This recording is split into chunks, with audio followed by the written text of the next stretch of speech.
Nós temos visto, irmão, que a internet tem sido uma das maiores propagadoras de heresias.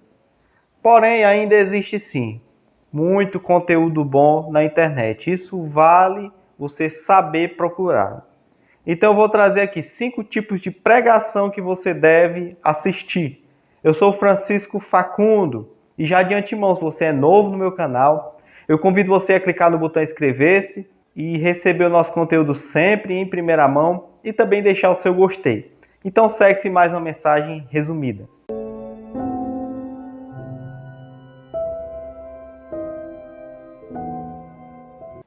Bem, irmão, há quem diga que você é o que você come. A sua vida, a sua disposição, ela vai valer muito daquilo de que você se alimenta. Você é fortemente influenciado em suas tarefas físicas através de sua alimentação. E é verdade que na vida espiritual é da mesma forma. Isso tem grande influência na sua vida espiritual, de acordo com aquilo que você tem consumido e principalmente na internet. A internet, que infelizmente tem sido uma das maiores propagadoras de heresias, onde milhares de pregadores hereges têm manifestado e usado essa ferramenta para propagar heresias, mas também pode ser uma tão grande fonte de bênção e de edificação. Isso dependendo se você souber procurar essas mensagens. Então, irmãos, eu vou trazer aqui 5 tipos de pregações que você deve assistir. No vídeo atrás, eu trouxe 5 tipos que você não deve assistir. Se caso você não viu esse vídeo, né, você clica aqui no card, que ele vai estar aí, e houve uma boa repercussão, e aprove a Deus tocar no meu coração como trazer os 5 tipos que você deve assistir. Antes de eu expor esses tipos de pregações, são tipos que são ensinamento, tá bom? Estudos, ensinamentos. Então, o primeiro tipo de pregação que você deve assistir são pregações que falam da graça de Deus. Pregações que falam da graça de Deus, irmãos, são muito importantes, porque elas nos ajudam a entender melhor o plano da salvação. É impossível que alguém venha entender perfeitamente o plano da salvação sem ouvir mensagens sobre a graça de Deus. Vai nos fazer entender a tão graciosa e grandiosa graça de Deus. Infelizmente, irmãos, é um tema que se é pouco procurado por muitas pessoas, e principalmente em denominações que não têm comprometimento com a palavra. E há pessoas, muitas vezes em igrejas evangélicas, se dizendo que estão seguindo a Cristo, mas que elas não sabem ao menos o que é a graça de Deus. Elas não sabem ao menos se comunicar ou dizer ou entender o que é a graça de Deus, né? Então a graça de Deus, ela é muito importante para o cristão entender. É impossível que você venha entender o que significou a morte de Cristo, o que significa hoje você estar servindo a Deus, sem ouvir ensinamentos que sejam sobre a graça de Deus. A graça de Deus, irmãos, é um ensinamento tão importante que você vai até sendo moldado a partir do momento que você tem o conscientemente disso. É muito importante para a nossa estatura espiritual nós entendermos sobre a graça de Deus. Porque a primeira coisa que você vai entender com o ensinamento sobre a graça de Deus é que você não merece nada de Deus. É que tudo que você tem é algo imerecido.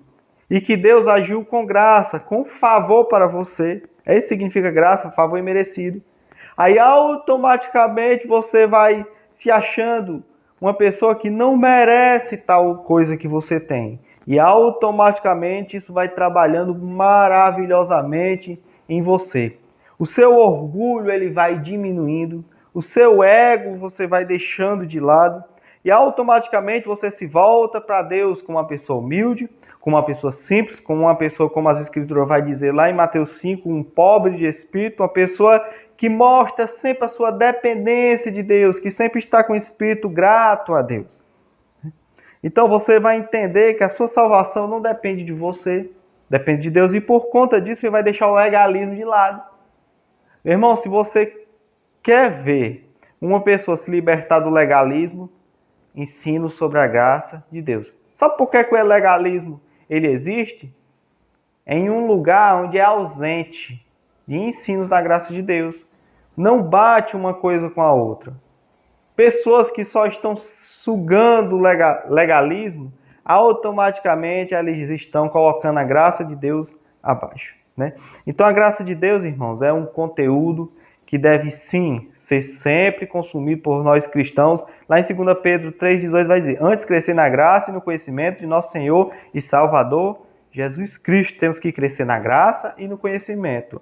E apenas nós crescer no conhecimento não é o suficiente, mas primeiro tem que crescer na graça. O que é crescer na graça? É crescer no conhecimento de que você não merece nada de Deus. Então isso é excepcional, né? Então isso vai fazer você cada vez ser dependente de Deus, entender que seus pecados são perdoados por conta da graça de Deus. Você vai entender, irmão, que até suas qualidades são fruto da graça de Deus e que nada você pode fazer a mais para agradar a Deus e nem a menos para desagradá-lo, porque os seus pecados estão todos perdoados por graça. Isso vai te ajudar até na hora de você fazer a obra de Deus, fazer algo para Deus, fazer algo com a pessoa, porque tudo isso você não vai ter nem vanglória. Todo o seu orgulho, sua vanglória vai ser assim expirada, retirada, por conta do entendimento da graça de Deus. Mas o segundo tipo de pregação que você tem que assistir são pregações que falam sobre a segunda vinda de Cristo. A segunda vinda de Cristo, irmãos, é um assunto totalmente prioritário para a igreja. A igreja não pode deixar de consumir, de estudar, de esperar a volta de Cristo. A volta de Cristo é uma mensagem que está em volta de uma mensagem de vida eterna, de uma vida totalmente eterna. E é uma mensagem que contraria muitas mensagens que são pregadas hoje em dia. A gente vê que o carro-chefe hoje, o grande marketing das igrejas, é uma mensagem totalmente terrena, que mostra que nós temos que viver bem nessa terra. Uma mensagem que sempre fala sobre coisas materiais, mas a mensagem da segunda vinda de Cristo é uma mensagem que contraria tudo isso e vai botar que a nossa vida, a promessa futura é bem maior do que as glórias aqui terrenas, né? Então nos mostra uma glória futurista, algo preparado para nós futurista, e nos chama a nós nos prepararmos dia após dia para esse evento tão importante. E foi isso, irmãos, o que motivou muitos irmãos do passado continuarem firmes. Foi a esperança da volta de Cristo. Essa é a mensagem que era bem costumeira para os cristãos, e isso tinha forte influência para que os cristãos viessem esperar a Cristo. A mensagem da volta de Cristo ela é tão somente uma mensagem consoladora para a igreja. Por isso que lá em Tessalonicenses, Paulo vai dizer, consolai-vos uns aos outros com essas palavras. Ele está falando da volta de Cristo, porque o melhor tipo de consolação é sobre a volta de Cristo para uma pessoa que está sofrendo.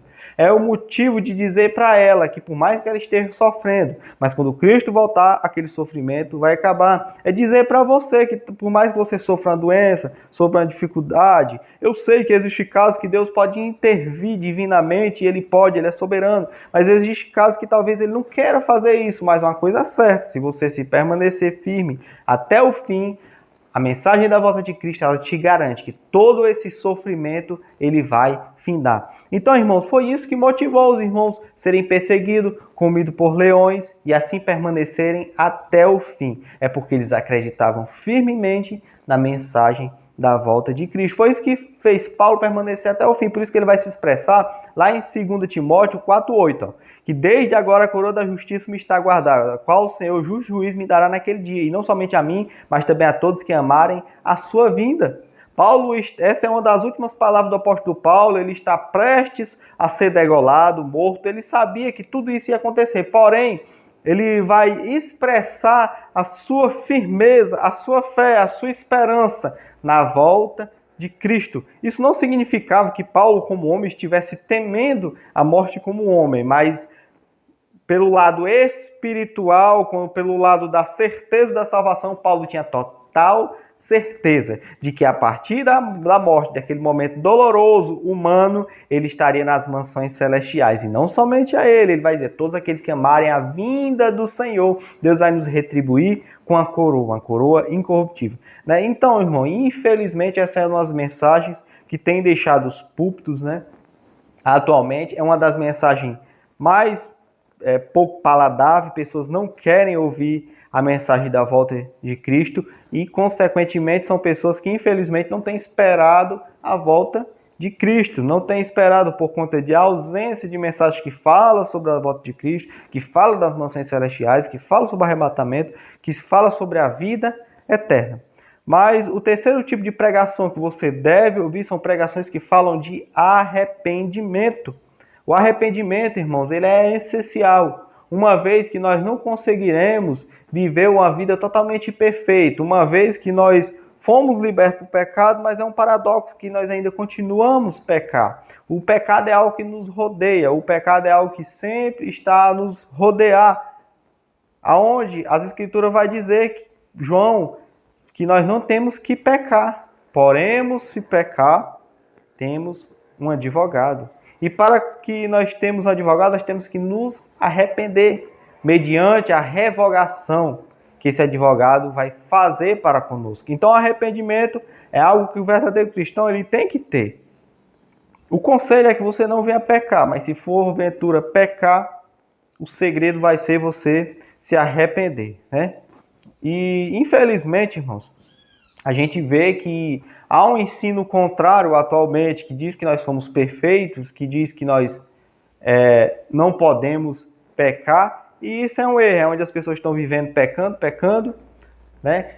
Se achando perfeito, se achando especiais e aonde deveriam estarem se arrependendo.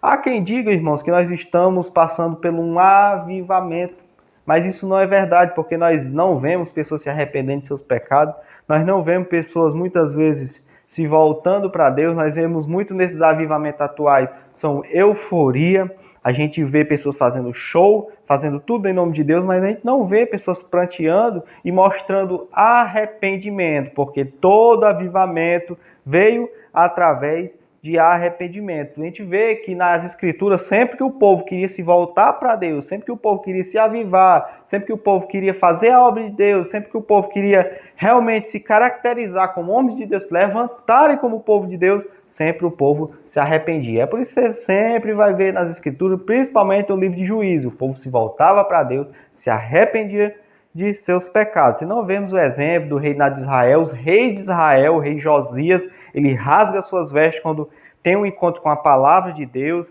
Se não lembrar do rei Manassés no calabouço lá, e ele se arrepende naquele momento e Deus o restaura. Então nós temos várias referências que o arrependimento é uma mensagem totalmente essencial para nós cristãos e é uma fórmula, é um meio de nós se voltarmos para Deus, né?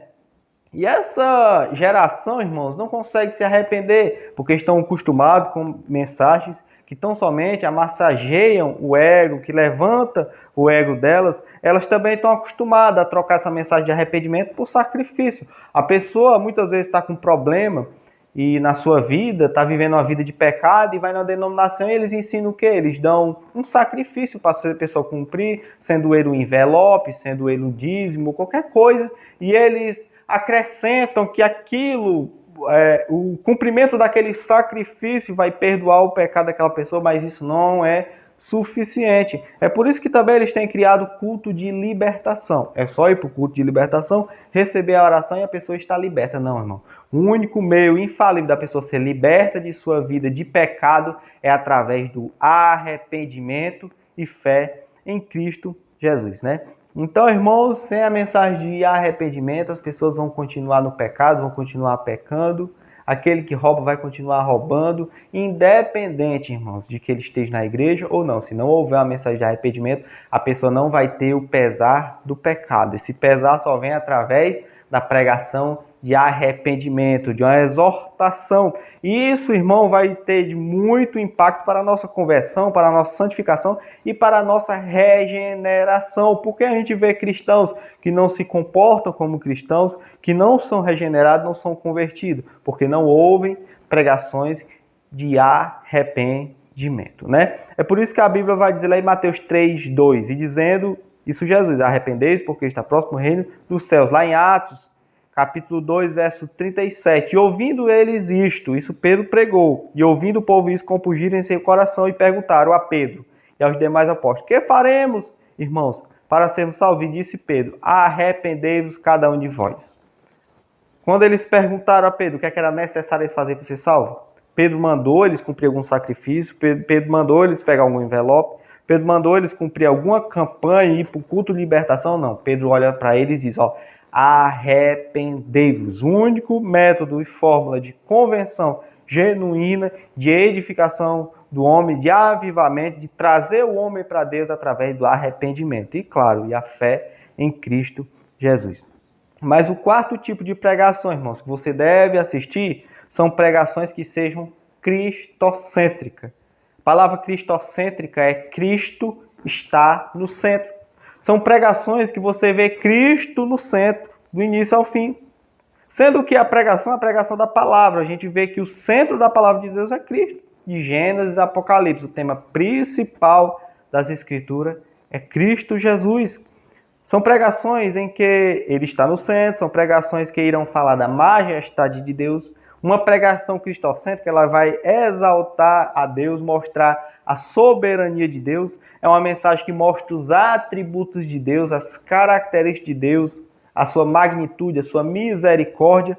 E é uma mensagem que Cristo está no centro, é uma mensagem que sempre glorifica Cristo, que mostra a pessoa de Cristo. E hoje, infelizmente, as pregações são totalmente antropocêntricas. Ao contrário de cristocêntrica, antropocentro, antros, quer dizer homem, onde o homem está no centro. São pregações que são giradas em torno tão somente de amassagear e confortar o ego do homem. São pregações que são feitas inteiramente, tão somente para o homem. É esse tipo de pregações que as pessoas têm visto. E hoje as pregações colocam o homem no centro, tudo que é feito é para o homem, tudo que é feito é para agradar o homem, e as pessoas criam pregações dia após dia, tão somente para direcionar aquilo que o homem está precisando, aquilo que o homem quer. Há pregadores que dizem que Jesus está muito preocupado com o homem, que o homem é o ponto fraco de Deus, e não, meu irmão, você não é o ponto fraco de Deus, né? Então, procure pregações cristocêntricas, também louvores cristocêntricos. Como que é isso? Que sejam bíblicos, que exaltem, como a Escritura vai dizer, porque dele, para ele, por ele é toda glória eternamente. E amém. Então, o último tipo de pregação que você tem que assistir são pregações que te incentivem a ter uma vida de devoção, que te incentivem a ler a palavra, a estudar a palavra, a ler bons livros. Pregadores que te incentivam a fazer isso são boas pregações. Eles estão investindo em você de uma forma de que não fique só no momento daquela pregação, mas que você bote e coloque tudo isso também na prática. A leitura da palavra de Deus é importantíssima. Então, pregadores que incentivam as pessoas a orar, a estudar a palavra de Deus, a buscar mais conhecimento. A Bíblia vai dizer lá em Oséias 4:6, o meu povo é destruído por falta de conhecimento. Então, uma vez que a falta de conhecimento ela destrói, quando você adquire conhecimento, automaticamente você vai ser edificado, você vai ser mais moldado como cristão. Então, isso é a importância de você assistir pregações que te incentivam a ter uma devoção. Infelizmente, tem pregadores que ensinam que o povo não deve estudar. Pastores, pregadores dizem que você não deve estudar, você não deve ver vídeo de ensinamento na internet, só tem que ler as Escrituras, mas não, irmãos. As Escrituras, logicamente, ela é um livro ímpar, ela é o que é prioritário, mas você pode ler bons livros, assistir boas pregações de homens de Deus, como pregações do canal Pastor Jardel Fernandes, oficial. Você pode ver os canais aqui que eu indico, como o canal Diácono Gilmar Porfírio Oficial, um canal recente Anderson Gomes Oficial. Tem um canal também aqui que é o canal da minha esposa, um canal direcionado à mulher, que é Mulher Cristã, com Suzana Facundo. Você pode se inscrever nesse canal, uma mensagem direcionada para as mulheres. A gente vê outros canais como Defesa do Evangelho, Augusto Nicodemos, Marcos Graconato, entre outros homens de Deus que trazem uma palavra de edificação. Então, você pode assistir e aprender sim muito com esses homens de Deus, procurar bons livros, estudar a palavra de Deus, ter um bom dicionário bíblico, né, e essas ferramentas. E esses pregadores muitas vezes ensinam o povo a não ler, porque eles sabem, se o povo ler, automaticamente, através do conhecimento, vão ter seus olhos abertos e vão sair dessas heresias, né? E é por isso que eles incentivam muitas pessoas a não estudar, a não ler e a não conhecer mais das Escrituras. E assim, permanecendo o povo ignorante, porque aí eles aproveitam para continuar enganando o povo. Mas busque sim pregações que vão te edificar espiritualmente. Então, irmãos, essa é a lista de 5 tipos de pregações, né, que você deve assistir. Eu espero que esse vídeo tenha te ajudado, tá bom? Então, se você assistiu até aqui, é um sinal que você gostou do vídeo. Então, não esquece de deixar o seu gostei, que você venha comentar aqui embaixo, tá bom? O que foi que você achou desse vídeo, ou algum pregador que você gosta de ouvir, tá bom? Então, que Deus incrível os abençoe em nome de Jesus. Amém.